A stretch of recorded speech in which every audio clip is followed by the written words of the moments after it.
Welcome to the Infuse Compassion podcast, hosted by me, Amy Quisenberry. And me, Mark Carpenter. We are on a mission to make this world a kinder place for us all by bringing healthier human connection to communities, families, and organizations of all types and sizes. Our goal is to create stronger relationships, more inspired teams, increased trust, and improved results. So let's get started with more ways to infuse compassion into our world.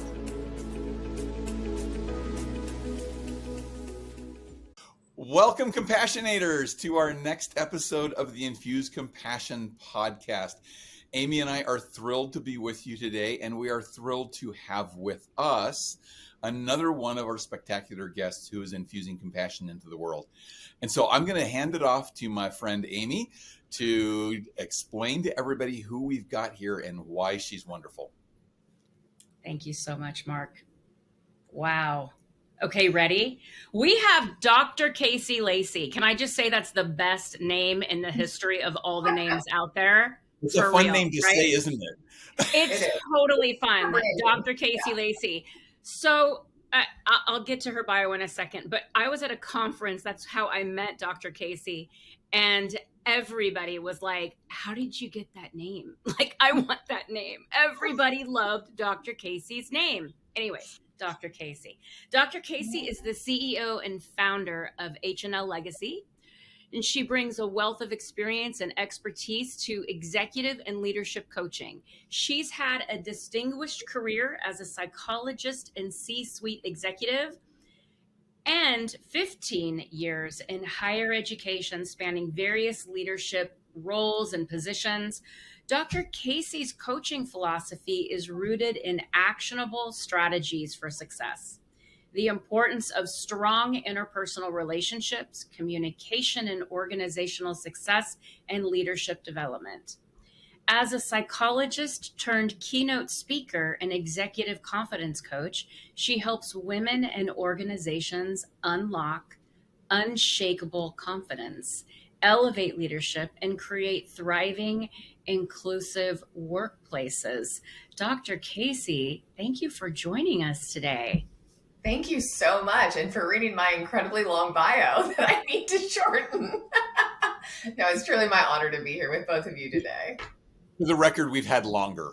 I believe it. Yeah, that was actually, that was perfect. We'll just say that. It was perfect.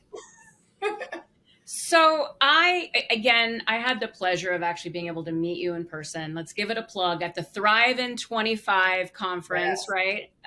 Just amazing, right?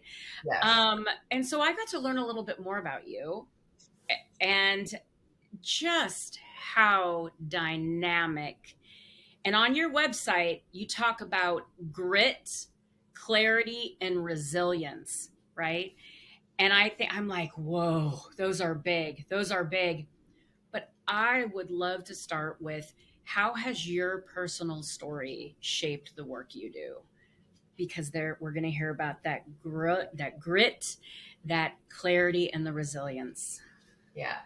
My personal experience has absolutely been foundational to who I am. I mean, as a psychologist, we always joke that it's me search. I literally got my PhD in people watching, which is like a fun activity to do and like understand people. But I've always been fascinated about people, why they think the way they do, why they feel, all the stuff. But for myself, I had kind of a complicated beginning, family life, moved out on my own at 16, went on to college to study psychology. And then I went on and got my PhD in counseling psychology at the age of 26.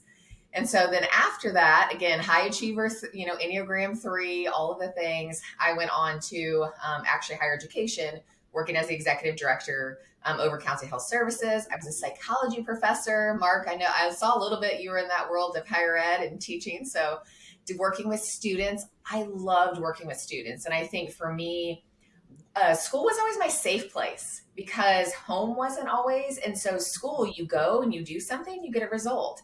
And so I literally just stayed like in college forever, and then worked for college and got to work with students at this like very pivotal moment. But as I grew in my career, I really loved leadership and I loved developing people, and sometimes that was students, but I grew in my role as associate dean, eventually being promoted to vice president, dean of student life. And so I was over lots of different departments, did a lot of community relations, but so much of my own personal upbringing really got me to where I was at in terms of wanting to give back to students, especially those who, were first generation college students or didn't know how to navigate spaces, didn't understand the college world. And so I saw them a lot as like my kids. And so really loved that. But towards the end of my career in higher education, it really became a very toxic workplace. And so I often say, I thought, oh, work is going to be like school where like it's safe, it's predictable. And a lot of times work is like a dysfunctional family and not the fun and dysfunctional family. And so for myself, I was like, okay, what do I really want to do? And I always felt like I had this just like inner passion to work, especially with women. I was in a very male dominated space, but really help women and understand the psychology of how we sometimes hold ourselves back. And then I just love speaking. I had spoke on behalf of the college for many years, teaching as a professor, all of those things. And so spreading that message out there with women. So much of my personal experience shaped who I am and really my business. So. Thank you. Yeah. You said a mouthful. Yeah. How we hold ourselves back. Yeah. Triple underline. Yes. Triple underline. Can we talk about that a little bit? Like, absolutely. let's open this up because, this is what nightmares are made of. This is the stuff that makes it difficult for people to sleep at night. This is difficult to take that next step, do whatever. How we hold ourselves back, please. Let's talk about it. And so for myself, I had hit this point in my career. So I continue to have leaders who were more examples of what not to do than what to do. They were nice people, but they weren't necessarily great at their roles. And so the position came open. I was encouraged by friends to apply. And I applied, got a phone interview, did not even get an on-campus interview, even though it like cost them no money. I could walk across the hall. But I actually found out from friends on the search committee that they were given the directive to hire a man. So I didn't have a chance. I know, illegal, all the things. But it was also really such a moment for me because I think in that moment, of course I was upset. It's not okay. But there was a piece of me that I didn't believe in myself anyway. So I was like, I got to get real clear because I know I can do the job. But it was almost like validation of like, I'm not ready, which was so not true.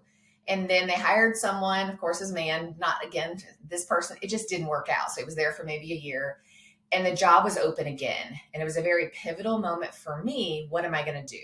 Well, I was reading this book by Sally Hegelstein and Marshall Goldsmith, How Women Rise.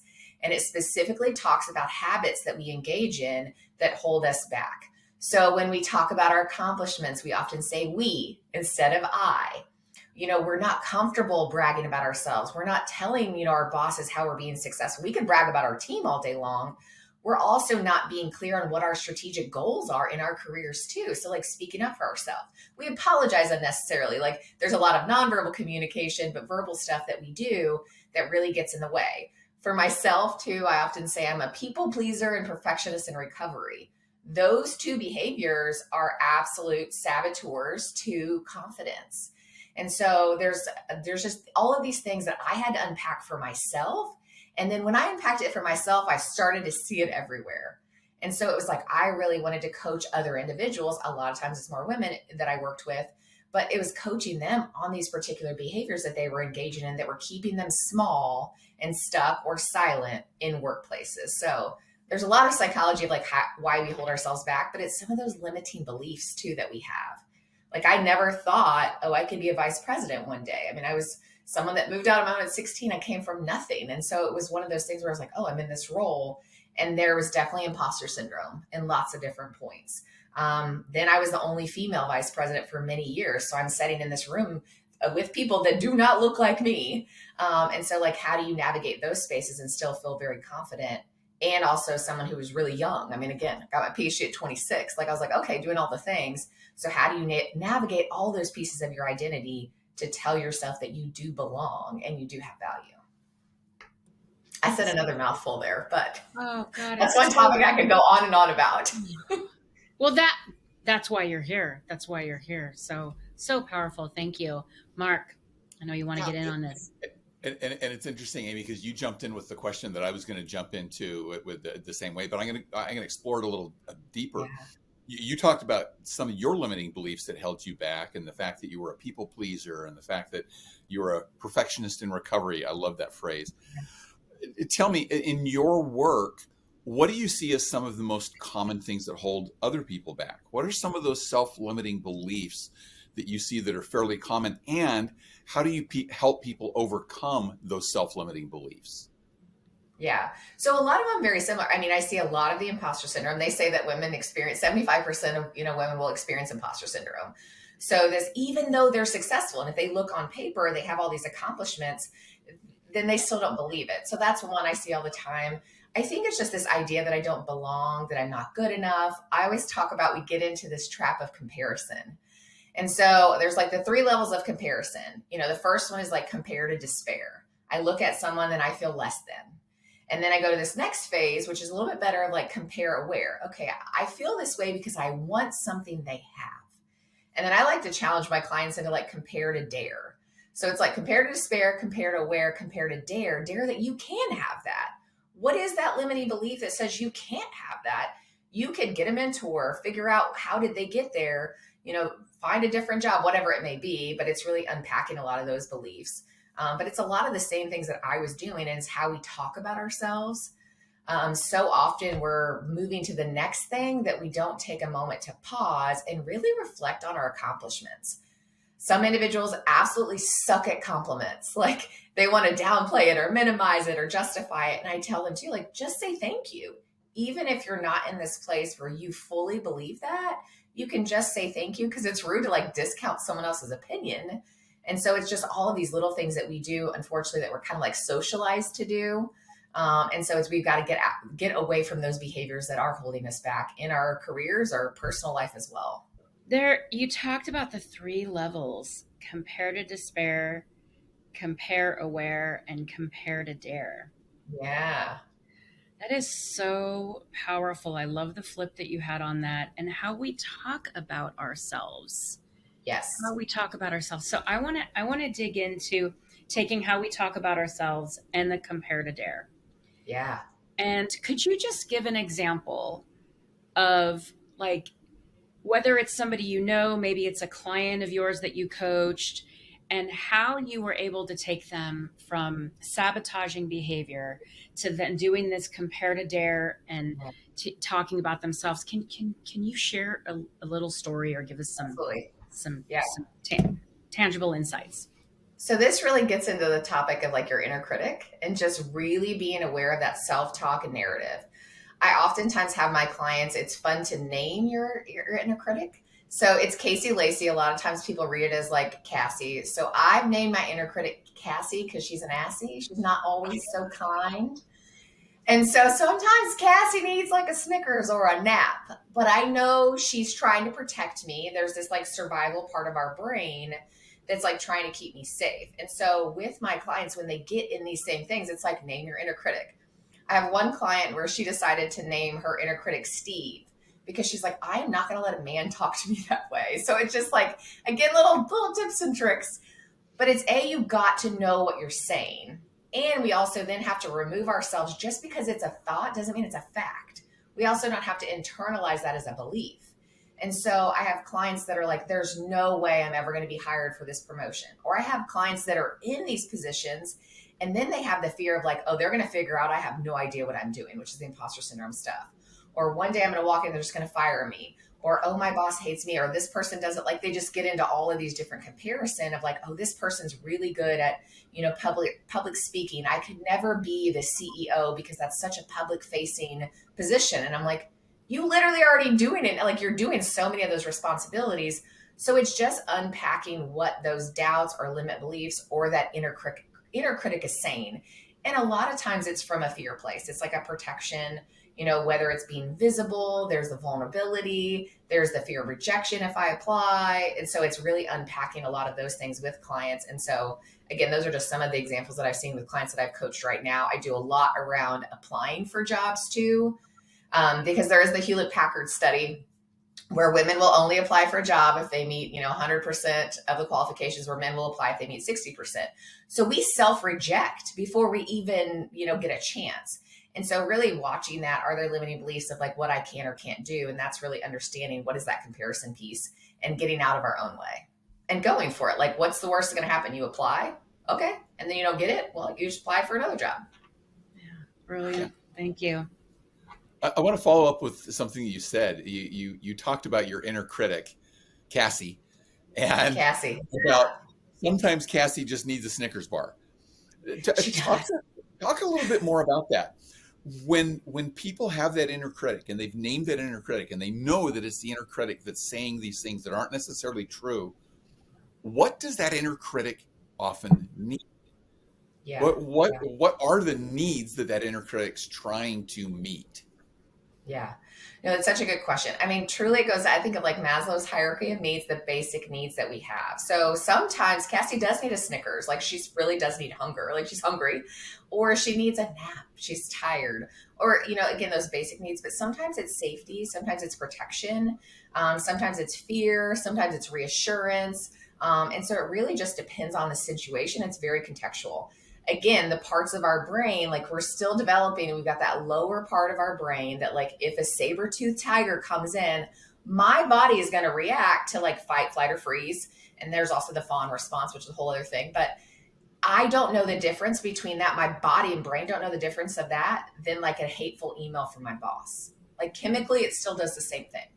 And so it's in those situations, understanding what do I need in that moment and understanding where Cassie's going, because how she's responding to it of like, okay, the boss sent the email, oh, I'm awful, I'm going to get fired, I'm the worst person ever, I suck at my job, blah, blah, you know, all the things, rather than like, okay, they maybe are upset, they've had a bad day, this isn't necessarily about me, they're projecting.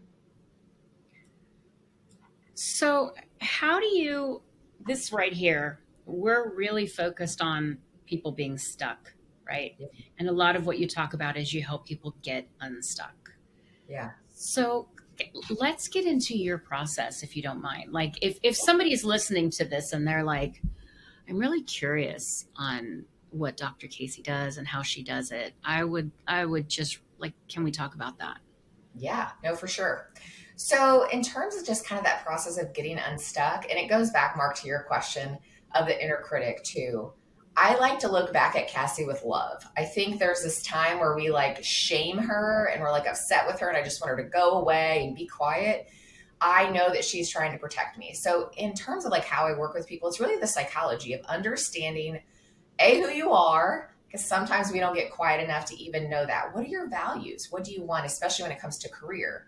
And then what is that inner dialogue? What are you telling yourselves? What's going on? Because if you're working with me, it's a lot of times because they're struggling with confidence.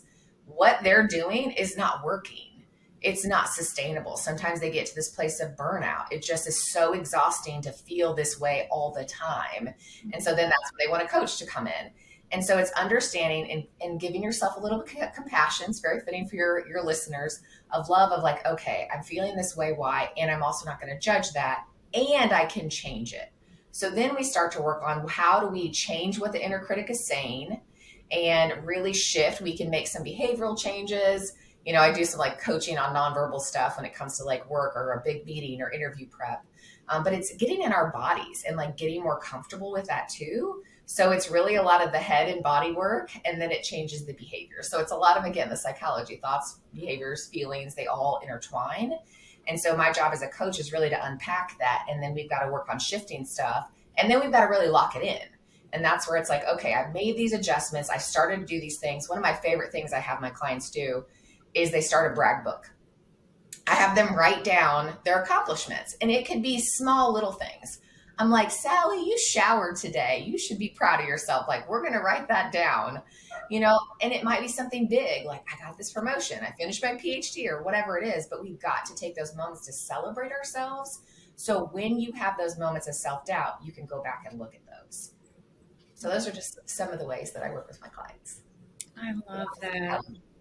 I love that. And I love, you started with look back with love. Yes. And I think there's, I'll say it this way. There's a lot of opportunity for more of that. Oh, so much. Actually, I have to give credit where that one comes from. It's my health coach.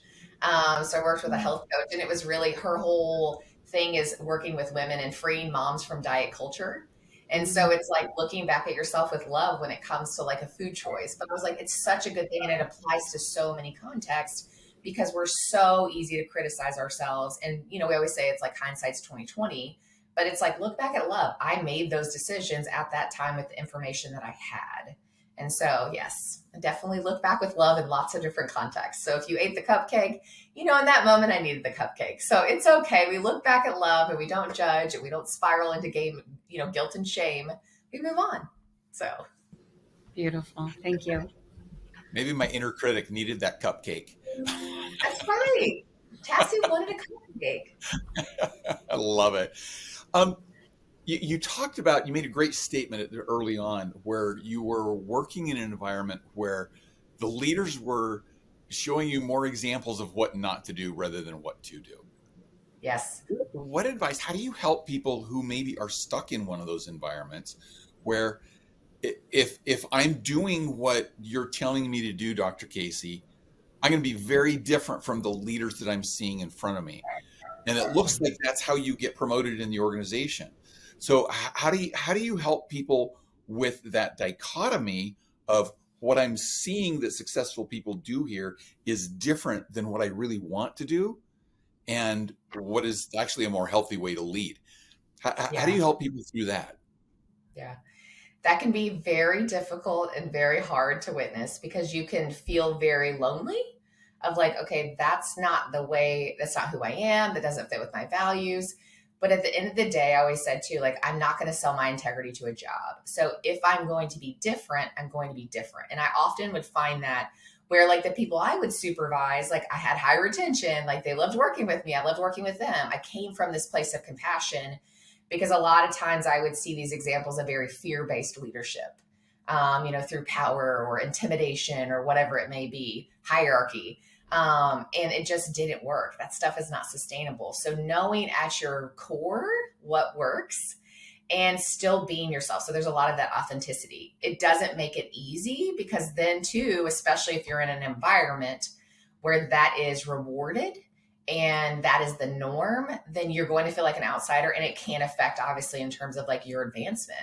So that there's a lot of like values and questions, but also trust yourself. Like, know that at the end of the day, this is how I lead and this is what's important to me. And I don't want to be anybody else. And I think that's easy. It's easy to shift. I had moments, I'll be honest too, where I was a chameleon. I had to like shift into this person and adjust. And I want to say play the game, but it was out of survival a lot of times.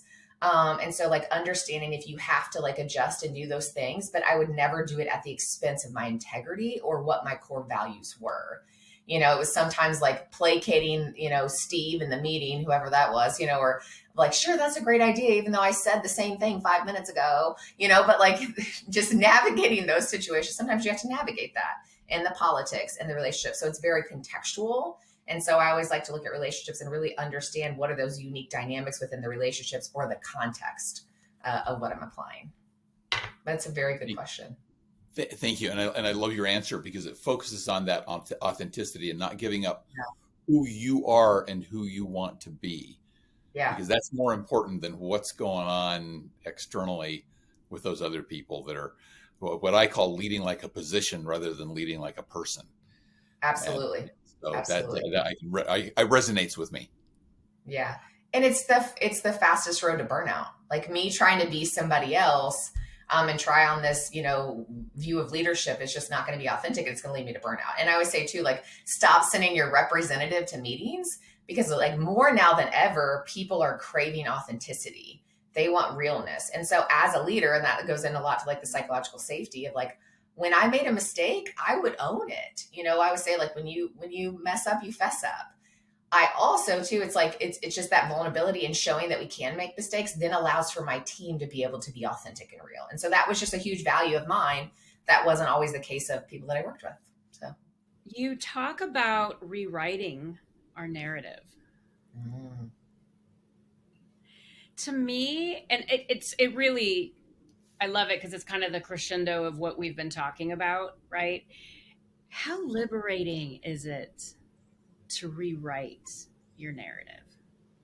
Oh, It's the best. And I really parallel it to like me leaving a toxic workplace. That was really hard because it's a huge part of my identity. Like it was everything. I had been in higher ed.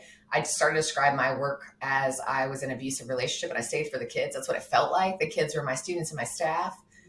But realizing that like that was no longer serving me and then reclaiming my voice and my power back has been the best thing I've ever done. And so it's like, I think that's such a big part of it too, is like that authenticity and like getting honest with yourself. Sometimes you have to ask some really hard questions. And like, yeah, it was hard to walk away from like a good salary, you know, the golden handcuffs, and then start my own business. But I also knew that I would have more regret not doing that. And I was also just like burning myself out. Like literally since leaving, I've lost 85 pounds. Like we pour so much into like everyone else and all of these other places when we're not pouring into ourselves. You know, it definitely has a cost on our physical, mental health, spiritual, whatever it may be. And same for my family. Like I poured so much into work. And so getting my voice back, like that's been the best. And I love that my daughter sees that. So it was a couple weeks ago, I had like cut my hair and she's like, oh mom, you got a new haircut. You got a new car, which it's like an '07. It's not new. It's new to me, whatever. And she's like, and then you got a new body. And she's like, you got this new career and you're just so happy. And that is the best compliment I could ever get. Like her seeing that and seeing what's possible. And that's why I do it is like for my daughters, I want them to see confident, happy women that are thriving, not that we're sacrificing and we're martyr and we're just like pouring from ourselves so much that we're not even taking care of ourselves. So. Yeah, I love that. And love the example there. So as listeners are hearing this, I imagine some of them are saying, I need some more Dr. Casey Lacey in my life. Where can people get more of Dr. Casey Lacey? Yes, you can definitely find me on LinkedIn. So my name has to be spelled weird. So KASILACEY, but also my website. So CaseyLacey.com. Super easy to remember. So you can find all of my stuff there too, but I'm very active on LinkedIn and Instagram and all the places, but LinkedIn is probably the primary one in terms of just where I'm out there all the time. So do lives and videos and all kinds of stuff. So we're going to ask you our question.